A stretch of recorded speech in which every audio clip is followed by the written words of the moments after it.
Hello दोस्तों, मैं ही classes में आपका स्वागत है और मैं संतोष कुमार आप सबों का हार्दिक अभिनंदन करता हूं।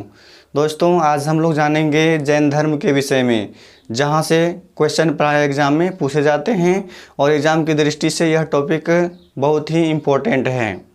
दोस्तों, जैन धर्म का संस्थापक महावीर स्वामी को माना जाता है। जैन धर्म का संस्थापक महावीर स्वामी को माना जाता है और जैन धर्म का जो आदि प्रवर्तक है और प्रथम तीर्थकर हैं वह ऋषभदेव को माना जाता है।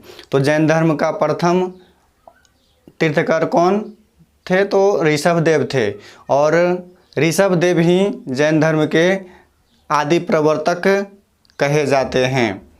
तो दोस्तों, आइए जानते हैं जैन धर्म के विषय में। जैन धर्म के संस्थापक महावीर स्वामी थे और ये 24वें तीर्थकर थे। जैन संप्रदाय में कुल 24 तीर्थकर हुए, जिसमें कि 24वां तीर्थकर महावीर स्वामी थे। जैन धर्म में आदि प्रवर्तक या प्रथम तीर्थकर, जैन धर्म में आदि प्रवर्तक या प्रथम तीर्थकर ऋषभदेव थे। जैन धर्म में प्रथम तीर्थकर कौन थे? ऋषभदेव थे। जैन धर्म में महावीर का वास्तविक नाम वर्धमान था। महावीर का वास्तविक नाम वर्धमान था। इनकी माता का नाम त्रिशला था। इनकी माता का नाम त्रिशला था, जो कि लिच्छवी शासक चेटक की बहन थी। लिच्छवी शासक चेटक की बहन थी। तो याद रखना है दोस्तों, इसका महावीर स्वामी का वास्तविक नाम क्या था? वर्धमान था और इनकी माता का नाम त्रिशला था, जो कि लिच्छवी शासक चेटक की बहन थी। इनके पिता का नाम सिद्धार्थ था। इनके पिता का नाम सिद्धार्थ था, जो कि ज्ञात्रिक कुल के शासक थे। जो कि ज्ञात्रिक कुल के शासक थे। महावीर स्वामी का जन्म 540 ईसा पूर्व में होता है। महावीर स्वामी का जन्म कब होता है दोस्तों? 540 ईसा पूर्व में होता है और यह कुंडग्राम वैशाली में होता है। महावीर स्वामी का जन्म 540 ईसा पूर्व में कुंडग्राम वैशाली में होता है। महावीर स्वामी की पत्नी का नाम यशोदा था। महावीर स्वामी की पत्नी का नाम यशोदा था और यशोदा से एक उत्पन्न संतान थी अनुज्या प्रियदर्शना। अनुज्या या प्रियदर्शना। दोस्तों, याद रखना है, महावीर स्वामी की पुत्री का नाम क्या था? अनुज्या प्रियदर्शना। अनुज्या प्रियदर्शना, जिसका विवाह जामाली से होता है। जिनका विवाह किससे होता है? जामाली से होता है और जामाली को ही महावीर स्वामी प्रथम शिष्य बनाता है। तो महावीर स्वामी का प्रथम शिष्य कौन था दोस्तों? जामाली, उनका दामाद। और जामाली से विवाह किनका होता है? तो महावीर स्वामी की पुत्री अनुज्या प्रियदर्शना का विवाह जामाली से होता है। महावीर स्वामी के भाई थे नंदीवर्धन। महावीर स्वामी के भाई कौन थे? नंदीवर्धन। और नंदीवर्धन से ही आज्ञा लेकर 30 वर्ष की आयु में महावीर स्वामी गृह त्याग कर दिया था। 30 वर्ष की अवस्था में महावीर स्वामी गृह त्याग कर दिया था। महावीर स्वामी किस कुल से संबंधित थे? तो ज्ञात्रिक कुल। और जाति यदि पूछा जाए दोस्तों, तो जाति भी याद रखना है, ज्ञात्रिक कुल से संबंधित था। गृह त्याग महावीर स्वामी 30 वर्ष की अवस्था में करते हैं। महावीर स्वामी गृह त्याग 30 वर्ष की अवस्था में करते हैं और ज्ञान की प्राप्ति उसे 12 वर्ष कठोर तपस्या के बाद होता है। ज्ञान की प्राप्ति 12 वर्ष कठोर तपस्या के बाद महावीर स्वामी को ज्ञान की प्राप्ति होती है। जुम्भिक ग्राम में ज्ञान की प्राप्ति 12 वर्ष कठोर तपस्या के बाद जुम्भिक ग्राम में ज्ञान की प्राप्ति होती है। उसके बाद याद रखना है दोस्तों, नदी। महावीर स्वामी को ऋजुपालिका नदी के किनारे ज्ञान की प्राप्ति होती है। महावीर स्वामी को ऋजुपालिका नदी के किनारे ज्ञान की प्राप्ति होती है और वृक्ष साल वृक्ष के नीचे ज्ञान की प्राप्ति होती है। तो याद रखना है दोस्तों, वृक्ष यदि पूछा जाए तो साल वृक्ष के नीचे ज्ञान की प्राप्ति हुई।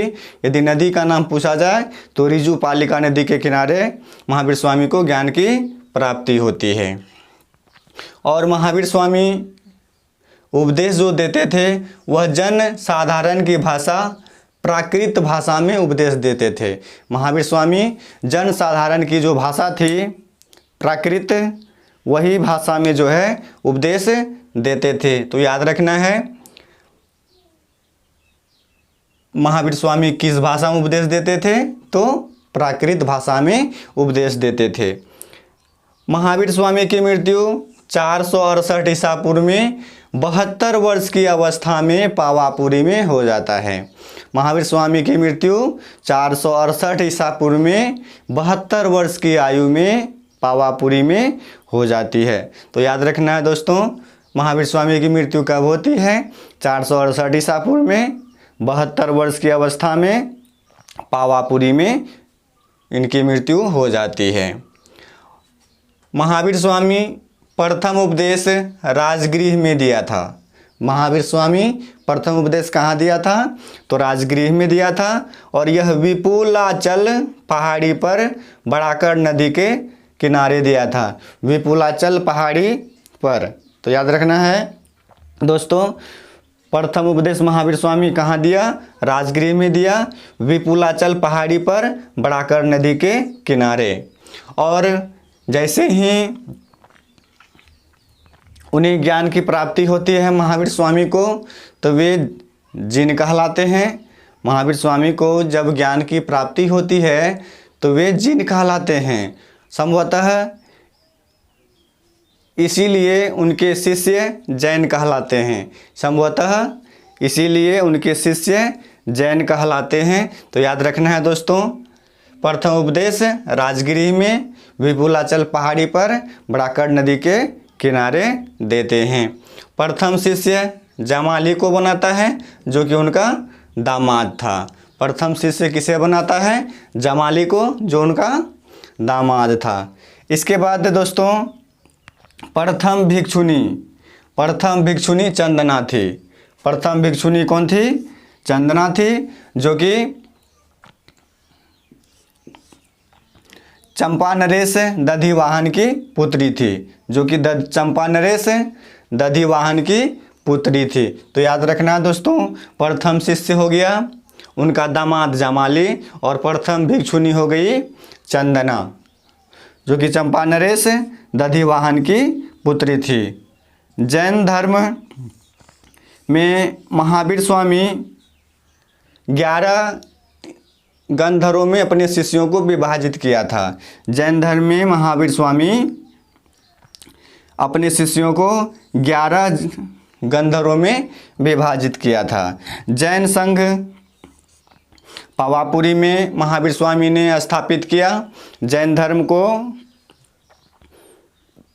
आगे बढ़ाने के लिए, जैन धर्म का प्रचार प्रसार करने के लिए महावीर स्वामी पावापुरी में जैन संघ की स्थापना की। और महावीर स्वामी की मृत्यु के बाद जैन संघ के अध्यक्ष सुधर्मन को बनाए गए। महावीर स्वामी की मृत्यु के पश्चात जैन संघ का अध्यक्ष कौन बना? सुधर्मन बना। जैन धर्म के प्रचार प्रसार के लिए, जैन धर्म को आगे बढ़ाने के लिए, जैन सभा आयोजित करने के लिए जैन संघ का स्थापना किया जाता है पावापुरी में।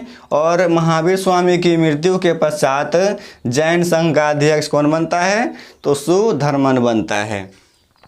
इसके बाद दोस्तों दो जैन मुनि ऋषभदेव और अरिष्टनेमी का नाम प्राचीन वेद ऋग्वेद में मिलता है। तो याद रखना है दोस्तों, दो जैन मुनि ऋषभदेव और अरिष्टनेमी, दो जैन मुनियों का नाम प्राचीन वेद ऋग्वेद में मिलता है। 23वें तीर्थकर पार्श्वनाथ हुए। 23वें तीर्थकर कौन हुए? पार्श्वनाथ हुए। इनके पिता का नाम अश्वसेन था, जो कि काशी के राजा थे। इनके पिता का नाम क्या था? अश्वसेन, जो कि काशी के राजा थे। इनके माता का नाम वामा था। पार्श्वनाथ के माता का नाम वामा था और इनकी पत्नी का नाम प्रभावती। पार्श्वनाथ के पत्नी का नाम प्रभावती, माता का नाम वामा और पिता का नाम अश्वसेन, जो कि काशी के राजा थे।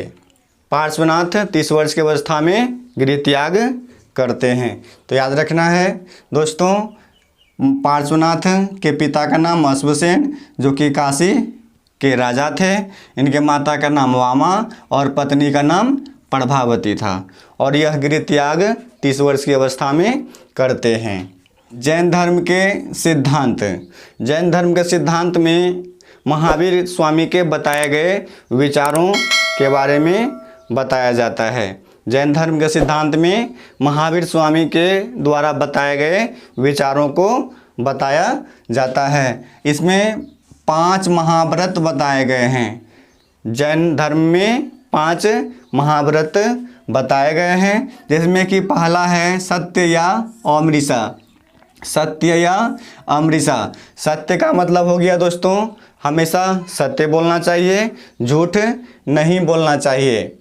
अहिंसा। अहिंसा का मतलब हो गया दोस्तों, किसी जीवों को न सताना, न परेशान करना, न किसी का दिल दुखाना, ये अहिंसा के अंतर्गत आते हैं। इसके बाद अस्तेय।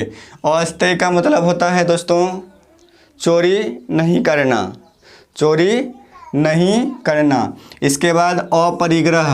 अपरिग्रह का अर्थ है दोस्तों धन संचय नहीं करना, धन जमा नहीं करना, अर्थात धन जितना भी है उसका उपभोग करना, उसके बाद दान करना, और यदि आप उपभोग नहीं करते हैं, दान नहीं देते हैं, तो धन की तीसरी गति होती है नाश। तो याद रखना है दोस्तों, अपरिग्रह का मतलब होता है धन इकट्ठा नहीं करना, धन जमा नहीं करना। इसके बाद ब्रह्मचर्य। ब्रह्मचर्य का मतलब होता है दोस्तों सन्यासी जीवन व्यतीत करना, सन्यासी जीवन व्यतीत करना। यहाँ याद रखना है दोस्तों 1 से लेके 4 महाव्रत, 1 से लेकर 4 महाव्रत को पार्श्वनाथ ने बताया था। 1 से लेके 4 तक महाव्रत को पार्श्वनाथ ने बताया और इसमें 5वां महाव्रत महावीर स्वामी के द्वारा जोड़ा गया है। 5वां महाव्रत ब्रह्मचर्य महावीर स्वामी के द्वारा जोड़ा गया है।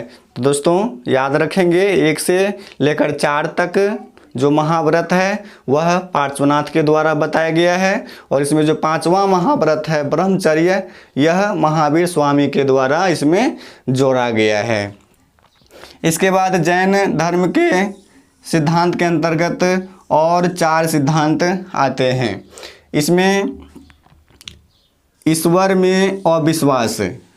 महावीर स्वामी ईश्वर को नहीं मानते थे, महावीर स्वामी ईश्वर को नहीं मानते थे और उनका कहना था कि ईश्वर का कोई भी अस्तित्व नहीं है। तो याद रखना दोस्तों, जैन धर्म में ईश्वर का कोई अस्तित्व नहीं था, यानी महावीर स्वामी ईश्वर में विश्वास नहीं करते थे। इसके बाद आत्मा का अस्तित्व। महावीर स्वामी मानते थे कि आत्मा का अस्तित्व है और सभी जीव जंतुओं पेड़ पौधों में आत्मा है। सभी जीव जंतुओं पेड़ पौधों में आत्मा है, यानी जैन धर्म में आत्मा का अस्तित्व था। इसके बाद कर्मफल तथा पुनर्जन्म। कर्मफल तथा पुनर्जन्म। महावीर स्वामी का कहना था कि मनुष्य का पुनर्जन्म होता है, मनुष्य का या जीव जंतु का पुनर्जन्म होता है और पुनः जन्म होने का या मरने का जो कारण है वह कर्मफल होता है। कर्मफल के वजह से ही मनुष्य का जन्म होता है और उनकी मृत्यु होती है। तो यहाँ याद रखना दोस्तों, कर्मफल और पुनर्जन्म को भी महावीर स्वामी मानते थे। इसके बाद मोक्ष अथवा निर्वाण। मोक्ष अथवा निर्वाण। महावीर स्वामी का कहना था कि जो तृष्णा का त्याग, मोह का त्याग, लालसा का त्याग ही निर्वाण यानी मोक्ष कहलाता है और इसके द्वारा अंतिम मृत्यु तक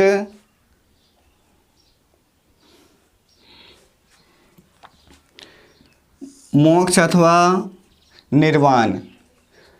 महावीर स्वामी का कहना था तृष्णा का त्याग, लालसा का त्याग आदि निर्वाण का कारण बनता है अथवा मोक्ष का कारण बनता है।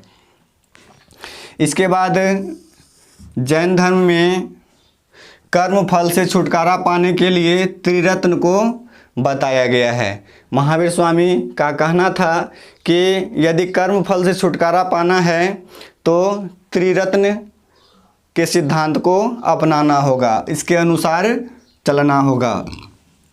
तो त्रिरत्न के अंतर्गत आता है दोस्तों सम्यक ज्ञान। सम्यक ज्ञान का अर्थ है दोस्तों सच्चा ज्ञान और परिपूर्ण ज्ञान का होना ही सम्यक ज्ञान कहलाता है। सच्चा ज्ञान और संपूर्ण ज्ञान का होना ही सम्यक ज्ञान कहलाता है। इसके बाद सम्यक दर्शन। सम्यक दर्शन का तात्पर्य है दोस्तों सच्चा ज्ञान के साथ साथ उसमें विश्वास भी होना आवश्यक है, श्रद्धा होना भी आवश्यक है। इसके बाद सम्यक आचरण। सम्यक आचरण के अंतर्गत सच्चा ज्ञान और परिपूर्ण ज्ञान के साथ साथ विश्वास, श्रद्धा तो होना ही चाहिए और इसके साथ सही आचरण, सही व्यवहार का होना भी जरूरी है। तो याद रखना है दोस्तों त्रिरत्न के अंतर्गत आता है सम्यक ज्ञान, सम्यक आचरण और सम्यक दर्शन। सम्यक ज्ञान, सम्यक आचरण और सम्यक दर्शन। इसके बाद जैन संघ। जैन संघ में भिक्षु, भिक्षुनी, श्रावक और श्राविका आते थे। जैन संघ में भिक्षु, भिक्षुनी, श्रावक और श्राविका आते हैं।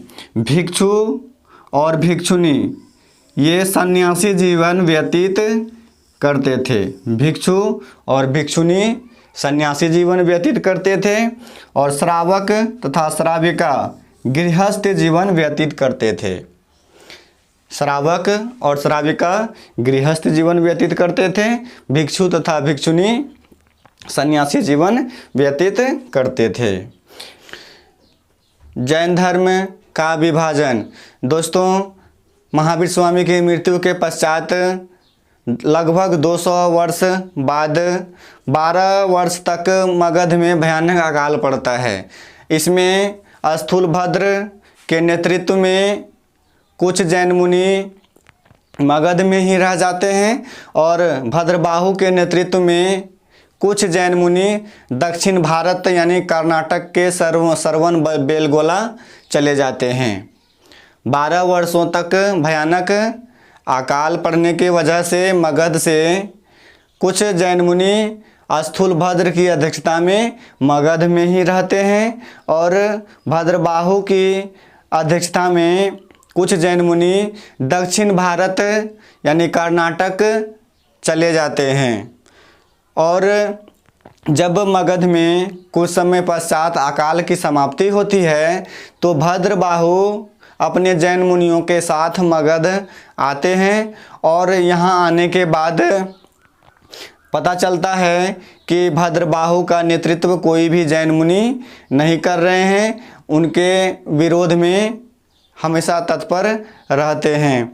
इस तरह से जैन संप्रदाय में जो भद्रबाहु जिसका नेतृत्व कर रहे थे वे दिगंबर कहलाए और जो स्थूलभद्र नेतृत्व कर रहे थे वह श्वेतांबर कहलाए।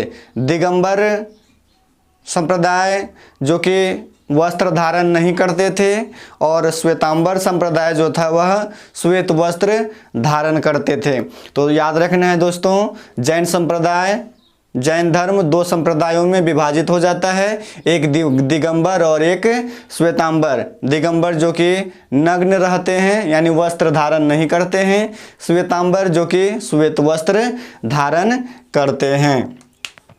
इसके बाद दोस्तों जैन संगीति, जैन संप्रदाय में भी दो संगीतियाँ देखने के लिए मिलता है। इसमें प्रथम जैन संगीति पाटलिपुत्र में होता है और यह 300 ईसा पूर्व में आयोजित होता है।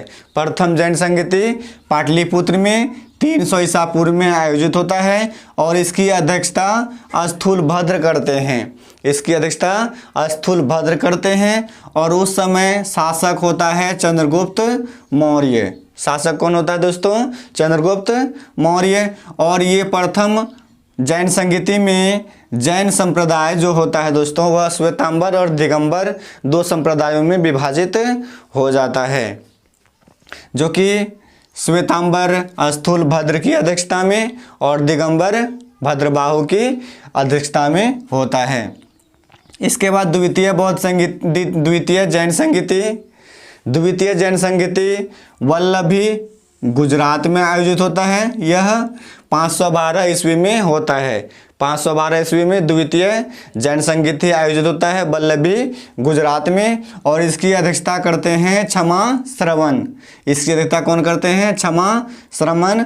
और यह जो होता है दोस्तों राष्ट्रकूट वंश के शासन के दौरान आयोजित होता है। दोस्तों इन्हें भी याद रखेंगे। प्रथम जैन संगीति पाटलिपुत्र में 300 ईसा पूर्व में होता है और इसकी अध्यक्षता स्थूलभद्र करते हैं और इस समय शासक होता है चंद्रगुप्त मौर्य। और इसी संगीति में श्वेतांबर और दिगंबर दो जैन संप्रदाय दो भागों में विभाजित हो जाते हैं। द्वितीय होता है वल्लभी गुजरात में 512 ईस्वी में। इसकी अध्यक्षता करते हैं क्षमा श्रवण और यह राष्ट्रकूट वंश के शासनकाल के दौरान आयोजित होता है। इसके बाद दोस्तों संलेखन, जैन धर्म में संलेखन का बहुत ही महत्वपूर्ण भूमिका रही है। इसमें उपवास रहकर यानी निराहार रहकर निर्जल रहकर अपने प्राणों को त्यागना ही संलेखन कहलाता है। और यह संलेखन विधि के द्वारा मौर्य वंश के शासक चंद्रगुप्त मौर्य अपने प्राणों को त्यागा था।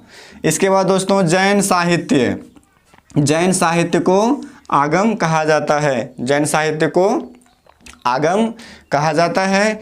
कल्पसूत्र के लेखक भद्रबाहु हैं जो कि संस्कृत भाषा में लिखा गया है। कल्पसूत्र के लेखक कौन है? भद्रबाहु जो कि संस्कृत भाषा में लिखा गया है। भगवती सूत्र जो कि जैन संप्रदाय का यानी जैन धर्म का एक बहुत ही महत्वपूर्ण ग्रंथ है। यही भगवती सूत्र में 16 महाजनपदों का उल्लेख मिलता है। भगवती सूत्र में 16 महाजनपदों का उल्लेख मिलता है। इसके बाद परिशिष्ट पर्वन के लेखक हैं हेमचंद। परिशिष्ट पर्वन के लेखक कौन हैं? हेमचंद। इसके बाद आचरांग सूत्र में जैन धर्म के आचार विचार और नियम का प्रतिपादन किया गया है। आचरांग सूत्र में जैन धर्म के आचार विचार और नियम का प्रतिपादन किया गया है। महावीर के अनुयायी शासक यानी शासक वर्ग भी इनके अनुयायी हुए। दोस्तों पहला है चेटक, लिच्छवी शासक चेटक। इसके बाद चंद्रगुप्त मौर्य अमोघ वर्ष जो कि राष्ट्रकूट के शासक थे, राष्ट्रकूट वंश के शासक थे। इसके बाद खारवेल, राजा खारवेल जो कलिंग के शासक थे। इसके बाद चंड प्रद्योत जो कि अवंती के शासक थे। इसके बाद दधिवाहन जो कि चंपा के शासक थे। इसके बाद चंदेल शासक। इन शासकों ने जैन धर्म को संरक्षण प्रदान किया और इन्हें माना भी। दोस्तों यह वीडियो आप लोगों को कैसा लगा ज़रूर कमेंट कीजिए, लाइक कीजिए, शेयर कीजिए और हमारे चैनल को ज़रूर से ज़रूर सब्सक्राइब कीजिए। मैं आप लोगों के लिए इसी प्रकार का बहुत ही महत्वपूर्ण वीडियो लाता रहूँगा। वीडियो देखने के लिए धन्यवाद।